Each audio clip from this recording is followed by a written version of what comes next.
This is DJI Mini 5 Pro, and today I'll show how you can change the aspect ratio of the photo shooting mode on this drone.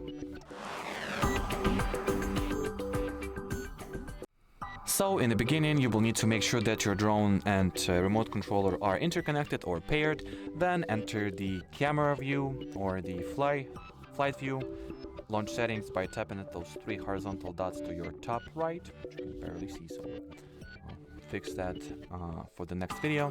Anyway, go into the camera category here, or actually before we go into settings, important, do not forget to select the photo shooting mode right over here, so we will actually be able to access preferences and parameters of the photo mode, not video.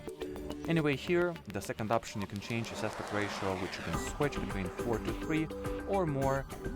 Default nowadays, more spread nowadays, pretty much dominant aspect ratio at this point, 16 to 9.